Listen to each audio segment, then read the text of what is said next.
Hi, this is Paint with Girls Gone Right, and I have a very exciting episode for you guys today.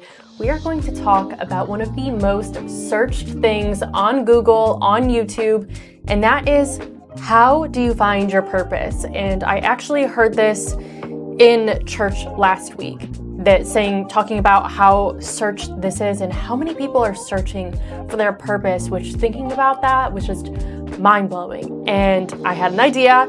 I want to help you guys find your purpose. I feel like I found mine, but it was no easy journey. And there was a lot of trials and tribulations that came before Girls Gone Right. So I'm going to give you 5 steps that are going to help you find your purpose. I want to do something a little different. If you watch this video and you feel like you are trying to find your purpose, but you need help, I am gifting one of you guys a one-on-one Zoom call with me. And I don't know how beneficial it is, but I love to have conversations with people about this. It's something that just brings me joy, and I like to think that I'm very good at helping people find their purpose. So I'm gifting one of my subscribers or someone in the comments section a one-on-one Zoom call with me where I'm going to discuss with you everything that we're going to go over today, and I'm going to help you dive even deeper into finding your purpose. So I'm really, really excited about that. I can't wait to meet one of you guys that are listening.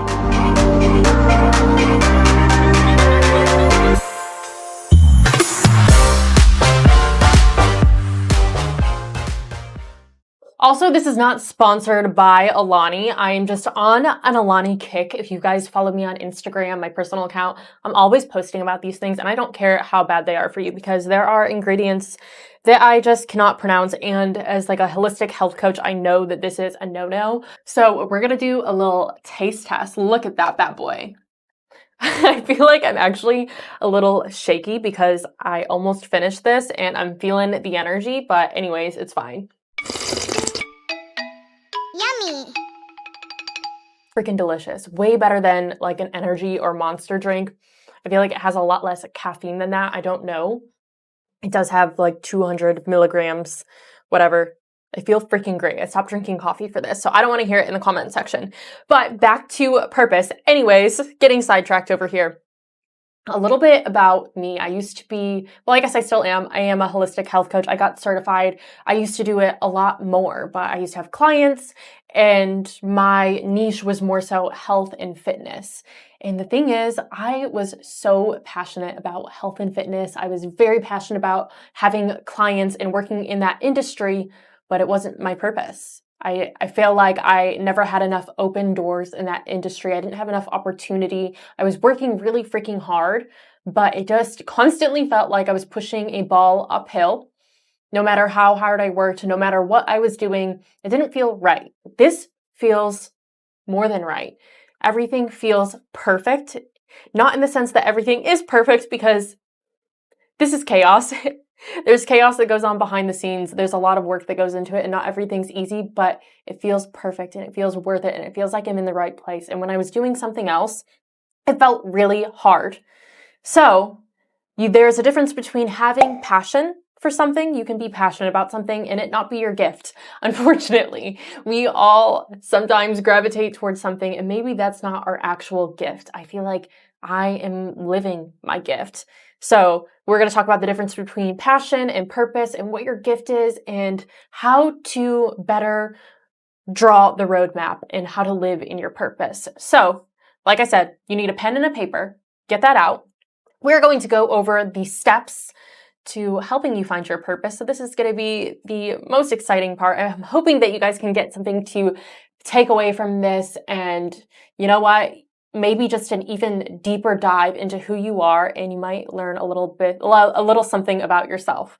So step number 1, write down 5 things that bring you joy, preferably that are free. So if you need to pause the video, feel free so you have time to think about this so you can do it right. Don't feel rushed.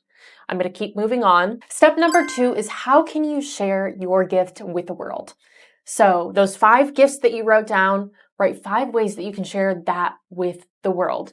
So an example is, if you love writing, maybe you could write a book. Or if you love cooking, maybe you could write a cookbook, or you could teach people how to cook and share that. Because what is a gift if you can't share it with anybody? I think that's the best part of being gifted, is how can you bring this to the world? How can you share this with community? How can you pour love into this? Because when you have a gift and you keep it to yourself, no one gets to experience it. You don't inspire anyone. The best part is getting to inspire other people. Okay, step number 3 is how can you share that gift right now? In this moment, what is something that you can do that is going to allow you to act on this gift that you have? So if it's writing a book, maybe you could start with the outline, or maybe you can take a class on how to write a book.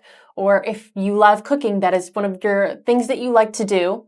Maybe you could invite your friends over right now, get out your phone, send your friends a text, invite them over this week for dinner, and cook your favorite meal with them. Okay, step number 4 is how can you sharpen that gift? And I think this is really, really important. This is one of the most important steps because the day that you stop learning is the day that you stop growing.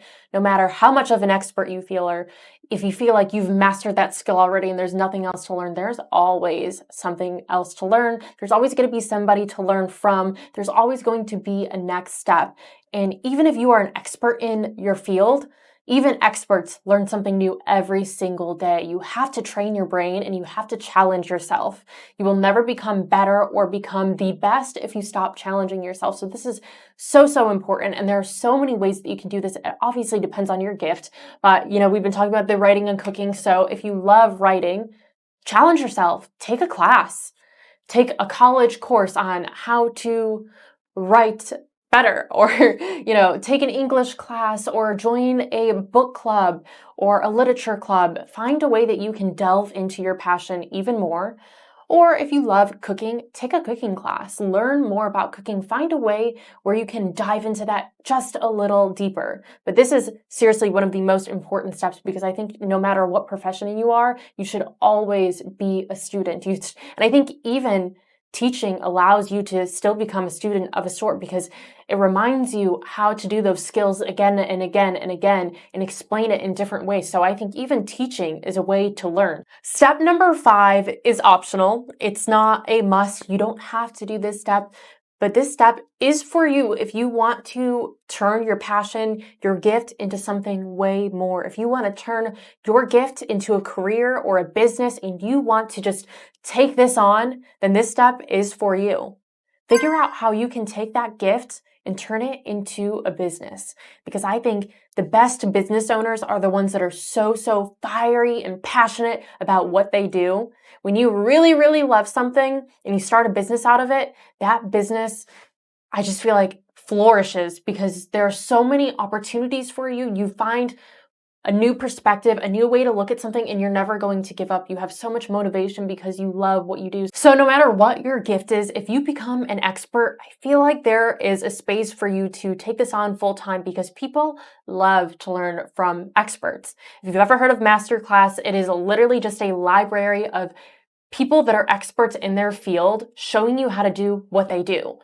That is a huge success, and it just goes to show that people actually love to listen to experts. TED Talk, for example. I love listening to TED Talks, even if I have no idea about the subject, because I feel like I'm learning something. There's so many ways to have educational content out there. So this step is not just about making money, but in addition to that, it's about helping you find purpose where you can do it every single day, that you get to wake up and fulfill your gift and you get to serve instead of going to a 9-to-5, because sometimes being an entrepreneur is not for everybody, but if you have the desire and the drive to do it, you most definitely can. So that's what this step is about, is are you willing to make the sacrifice?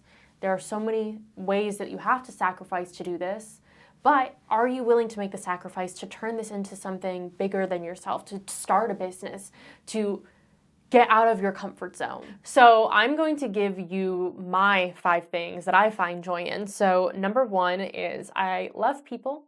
I love talking to people. I love meeting new friends, and I love being social. I just love getting in conversations with people and understanding them better. Number 2, I love storytelling and conversation. That is such a given, but I love talking, guys, if you didn't know. I love sharing hope, and I feel like a lot of that comes from my faith. I love talking about my faith. I love talking about other people's faith, what led them here, what led them to finding God, what was their moment, and just finding the silver lining. I love seeing the good in everybody. That kind of just ties into the sharing hope piece. But I really do. I meet people and I always see the good in everybody. And I talked about this before where I feel like it is sometimes my downfall is that I find the good in everybody, and sometimes they're not good. Sometimes they don't deserve it, or I need to be a little bit better with judging character. But I do love to see the good in everybody. I can meet someone and I can see their gifts. I can see their talents. I can see where they thrive. I see their good heart. I see good intentions. Number 4 is helping people. I love the joy of just being able to do what I can to make someone happy and see someone smile.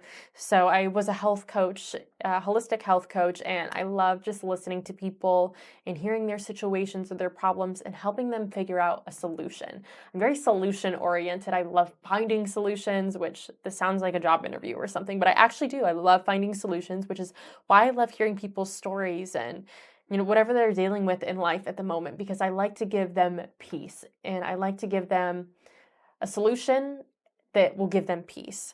And number 5, I love creating.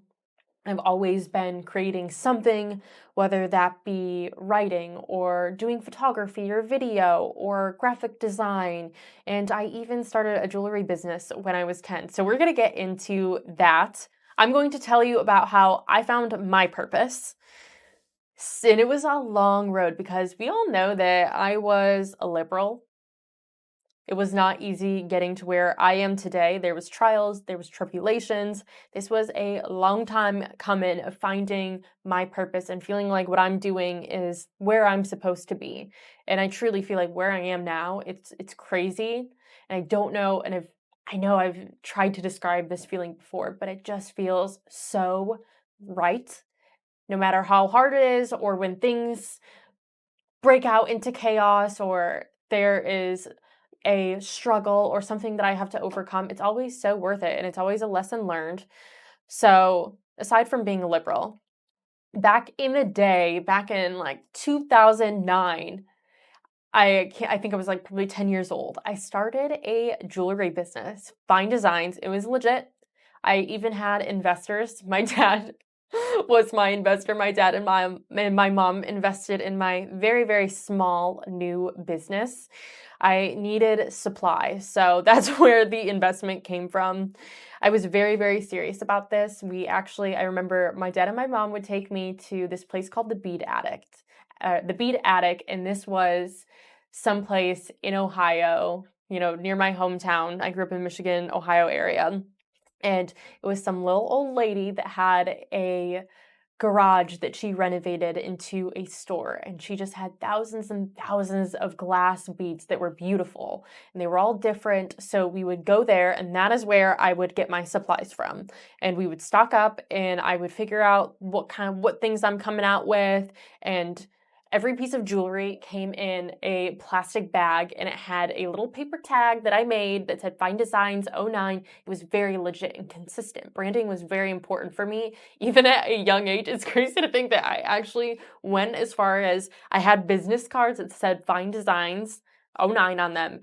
And I literally had tags on all the jewelry in little tiny bags. Like, branding was, as we know, guys, branding is a huge deal. So that was something that I just had on lockdown in 2009 when I was 10 years old.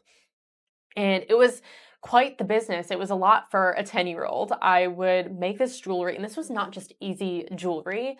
This was a lot of work. It's like I had a metal wire, like it was not cheap jewelry either. It was not just like the thing that you just put over your wrist. Like, it had clasps. I think that's how you say it. I guess in high school, I started taking photography classes. That was my new interest. Ditched the jewelry and decided I was going to go into photography, took classes, learned a little bit about Photoshop, did art shows, and I really loved photography. I loved art. And I'm not an artiste. I cannot draw. I don't have talents like that, but I can take a pretty good picture. So I did that and I graduated high school, still really had this passion taking pictures. I really wanted to learn more about it.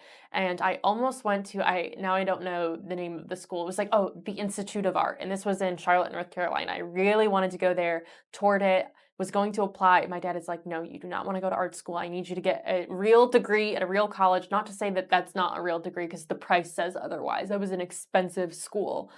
So my dad wanted me to just go get a degree in something else in case I did not truly love this. He's like, you can go to school for business and you can still pursue photography, which is what I ended up doing. Great advice. And actually, our neighbors they had a photography business. They did wedding photography. So they took me on and I had the amazing opportunity of learning under them everything about shooting. I was a second shooter for them at weddings, and then I eventually started my own photography business, did weddings for a little bit in college, and honestly, it was great because weddings, you make a lot of money. It was a lot of work. It was like an 8-hour day, but you make a lot of money from it. So it helped pay for my college, which my parents did not pay for my college. I paid for it on my own. And I'm very grateful that they instilled that in me. They just didn't give it to me, that I worked hard for it, because I found a way to work full time in college. I worked at an animal hospital and also was doing photography on the side all through college, and it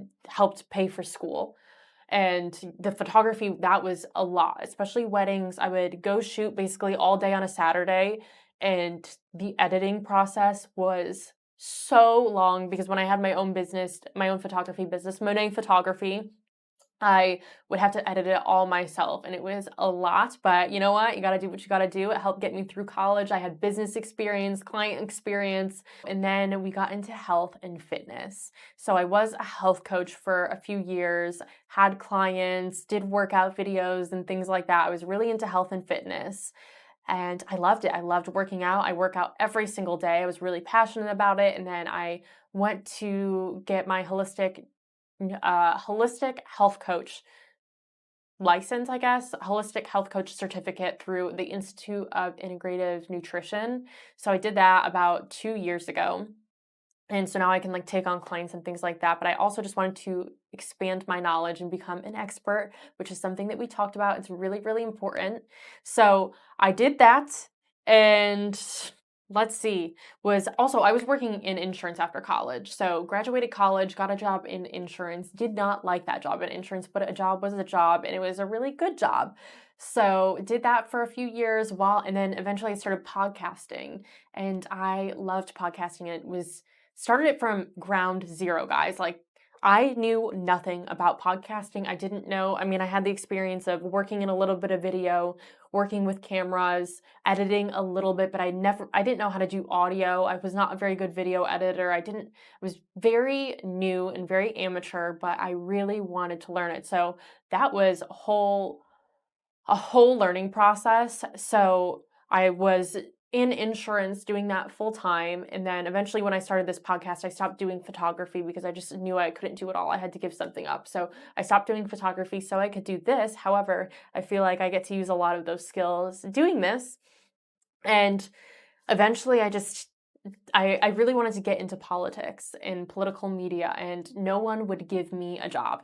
I applied so many places, and I saw so many job openings, and I would send in my resume and they just said that I had no experience and they weren't going to hire me. So I was like, I'm going to make my own experience. I'm going to start my podcast and I'm going to show them. I'm going to show them what a hard worker I am, what a fast learner I am, and everyone will see every job that I applied for. And just because also I'm very passionate about this space as well. So I just decided to open my own doors and then applied for my dream job, moved to Nashville. I mean, my dream job was working in political media. I got that job because of this podcast, because I decided to open my own door and do my own thing. If no one's going to hire you, yeah, that does suck. It's really hard to get a head start, or it's hard to get experience and learn things in the industry if no one wants to hire you. But sometimes you have to make your own experience. And sometimes you have to do things for yourself, which is, so you have to be an entrepreneur in some things to just get your foot in the door, create your own opportunities. I'm a big believer in that. So all of this to say, I'm not just telling you my whole resume for fun. It's because there were so many passions that I had. I started a jewelry business. I was a photographer. I was a secondhand shooter. I worked in an animal hospital. I worked in insurance. And what else? In health and fitness. All of those things I was passionate about. There was some passion there, but it wasn't my gift. So there is a difference between having passion and it's your gift. You know it's your gift because it feels like God places his hand on you and it feels like a divine appointment, like you are in the right place at the right time. God is helping you meet people, to network, to open doors for you. And success is a little easier. And I'm not saying success is easy because it's not. Success is very hard, but I'm saying it feels a little easier and a little more worth it, because when something is not for you, it's going to be very freaking hard. Not to say, like, I mean, I struggle today. There are some things where it does feel difficult, but I would never give it up. So that's the difference. Like, I gave up health coaching, I gave up photography, and it didn't feel like a piece of me was missing.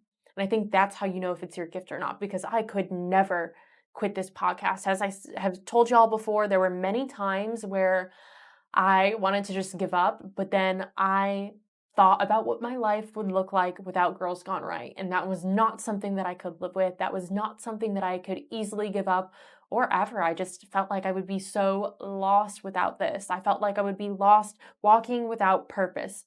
Photography, I have never looked back. I've never looked back and been like, man, do I want to do that again? No, I don't think I will ever do that again, because I know I found my purpose. I know what it feels like to be walking and serving and doing what I'm supposed to do. In health and fitness, as much as I love it, I work out every single day. I love cooking. I love sharing health facts and helping people.